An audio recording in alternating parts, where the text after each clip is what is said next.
Assalamualaikum warahmatullahi wabarakatuh. Perkenalkan, kami dari kelompok 3, kelas 1246. Perkenalkan, nama saya Pantunal Biko Maruta Sunambela. Nama saya Najwa Pradita. Nama saya Nadita Zahira. Nama saya Siva Pelajaran MSS. Nama saya Fatah Hilal dan satu teman lagi Ega yang berhalangan hadir. Di sini kami akan mempresentasikan buku yang berjudul Sosialisme Abad ke-21, Pengalaman Amerika Latin, karya Martha Hanecker. Sosialisme abad ke-21.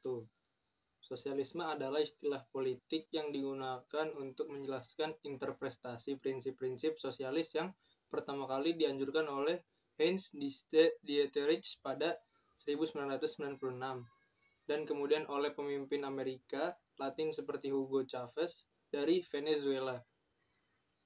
Sosialisme abad ke-21 berpendapat bahwa kapitalisme industrial pasar bebas dan sosialisme abad ke-20 telah gagal memecahkan masalah mendesak kemanusiaan seperti kemiskinan, kelaparan, eksploitasi dan penindasan ekonomi, seksisme, rasisme, penghancuran sumber daya alam, dan ketidakhadiran demokrasi partisipatoris. Tujuan dari sosialisme abad ke-21 adalah perkembangan manusia yang penuh. Karena itu, sosialisme ini tidak bisa muncul karena pemerintah atau pelopor, sebab sosialisme merupakan proses yang dibangun bersama rakyat. Bab pertama ialah Amerika Latin. Amerika Latin adalah kawasan pertama di dunia di mana kebijakan neoliberal diberlakukan.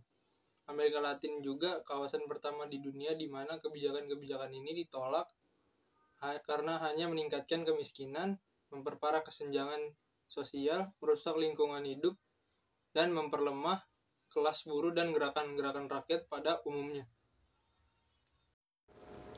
Honduras digunakan oleh Presiden Reagan dan Presiden Bush untuk mendukung pangkalan-pangkalan militer kontras di Honduras. Pentagon memutuskan untuk menyerang upaya-upaya integrasi pada titik terlemahnya dan mempromosikan kepemilikan penampilan legal yang lebih sejalan dengan zaman baru ini. Keputusan Kolombia untuk memperbolehkan Amerika Serikat menempatkan tentara dan personil sipil di 5 tempat di Kolombia telah menimbulkan kegemparan bumi yang meluas ke negara-negara tetangga dan memunculkan kritik umum pada tingkat internasional. Tujuan tersiratnya adalah sosialisme. Caranya dengan perjuangan bersenjata atau perjuangan kelembangan dan dicap sebagai revolusioner atau reformis sesuai dengan metode yang mana digunakan. Sosialisme abad ke-21. Sosialisme komunitas adalah masyarakat dengan terlalu banyak ketidakadilan, ketimpangan, bahwa masyarakat kapitalislah yang mendominasi dunia. Itulah masalahnya. Hal tersebut merupakan masyarakat yang menimbulkan begitu banyak kontradiksi, yang menghasilkan pengetahuan, ilmu, dan kekayaan, tetapi sekaligus menimbulkan begitu banyak kemiskinan. Sosialisme tersebut dapat disebut hidup baik. Menurut Chavez, tidak ada alternatif untuk kapitalisme selain sosialisme. Chavez mengonsolidasikan istilah sosialisme abad ke-21, yaitu membangun satu model sosialisme untuk masing-masing negeri dengan ciri-ciri bersama yang mencakup transformasi ekonomi, demokrasi partisipatif, protagonistis dalam lapangan politik, dan etika sosialis. Selanjutnya, masyarakat sosialis secara mendasar merupakan demokratis. Menurut Lenin, jika dibandingkan dalam sosialisme dengan kapitalisme, demokrasi hanyalah untuk golongan kaya dan untuk satu lapisan kecil proletariat. Sementara dalam transisi menuju sosialisme, yang ada demokrasi yang hampir penuh. Nah, transisi dan ragam-ragamnya dibedakan menjadi 3 jenis transisi. Di antaranya, transisi menuju sosialisme, yaitu transisi di negara-negara maju. Lalu transisi di negara-negara terbelakang, di mana kekuasaan negara telah ditaklukkan, dan transisi di negara-negara di mana hanya pemerintah yang telah diperoleh. Jadi, langkah-langkah yang diambil dalam proses transisi ini harus disesuaikan dengan kondisi yang telah dikembangkan rakyat dalam proses perjuangan. Selanjutnya yaitu sebagian ciri sosialisme abad ke-21.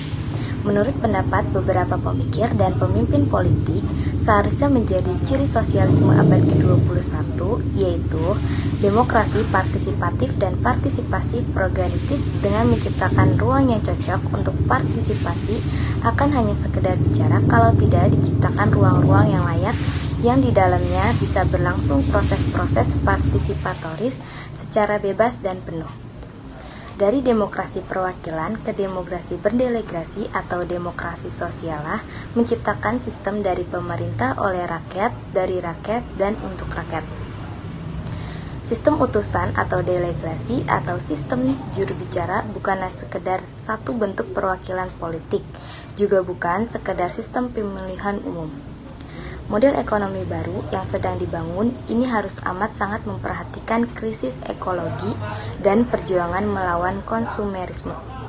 Menurut Chavez, unsur-unsur ini adalah pemilikan sosial, alat-alat produksi sosial diorganisir oleh pekerja, dan pemenuhan kebutuhan komunal. Konsep baru mengenai esensiasi dengan melakukan penghormatan pada alam dan perkembangan penuh manusia. Perekonomian terencana dan desentralisasi ini haruslah merupakan hasil dari proses perencanaan partisipatoris terdesentralisasi, di mana terlibat pelaku-pelaku sosial dari berbagai bidang masyarakat. Pendapat Lenin tentang deformasi birokratis itu salah, sehingga pandangannya menghalanginya untuk merumuskan obat yang tepat untuk penyakit ini. Dan desentralisasi ini juga disebut sebagai obat penawar birokratisme. Marx yang mengatakan mutlak perlu untuk mendesentralisasi semua yang didesentralisasi. Membuat negara sentral hanya menjalankan tugas-tugas yang tidak bisa dilakukan pada tingkat lokal.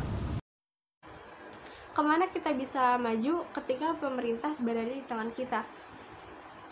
Sejumlah tindakan konkret dengan menggunakan negara yang diwariskan dan dijalankan oleh kader-kader revolusioner bisa digunakan untuk bergerak maju ke arah tujuan tersebut ketika ada kemauan politik untuk melakukannya.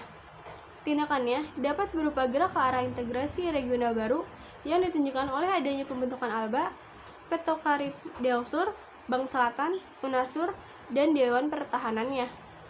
Secure, banyak yang inisiatif lainnya sehingga menunjukkan bahwa telah bergerak cukup jauh pada arah ini. Tindakan lainnya berupa menaklukkan ruang-ruang yang sebelumnya dikuasai oleh kapital membuat pemerintah Venezuela juga berhasil menasionalisasikan perusahaan-perusahaan strategis penting seperti perusahaan baja Orinoco. Lalu, menerapkan satu strategi terpadu untuk tujuan mengubah hubungan produksi, serta mengubah aturan permainan dan menciptakan lembaga-lembaga baru. Salah satu langkah pertama pemerintah baru adalah mengubah aturan permainan kelembagaan melalui proses majelis konstituante yang memungkinkan mereka membuat konstitusi baru. Adapun tindakan yang berupa pedoman untuk menilai kemajuan sekarang dengan mengusulkan sejumlah kriteria yang akan kemungkinan untuk membuat penilaian yang objektif mengenai kemajuan pemerintahan pemerintah yang tegas menjadikan tujuannya membangun sosialisme abad ke-21. Beberapa tindakan konkret ditunjukkan dari instrumen politik yang diperlukan untuk memimpin transisi dengan tujuan memajukan satu negara. Karena belajar dari pengalaman sejarah. Tindakan lainnya yaitu mengatasi budaya yang diwarisi dengan fragmentasi masyarakatnya diperlukan agar sosialisme bisa dibangun. Suatu proses di mana budaya individualistis setiap orang mengajar kepentingan pribadinya sendiri secara bertahap dapat diatasi. Begitu pula budaya paternaliatis yang telah menciptakan kebiasaan menunggu negara menyelesaikan persoalan-persoalan yang dihadapi. Membangun sosialisme mengharuskan pengembangan hubungan-hubungan produksi baru, melakukan revolusi budaya yang nyata, yang mengembangkan satu objek revolusioner yang merupakan dasar dari sebuah proses. serta menjadikan keharusan bahwa rakyat melakukan magang mengenai bentuk-bentuk pemerintahan sendiri, birokratis, menghancurkan energi dan aktivitas rakyat, serta dikarenakan rakyat adalah pembangun tujuan sosialisme abad ke-21. Kritik publik sangat perlu dibersihkan secara teratur untuk mencegahnya dipenuhi debu.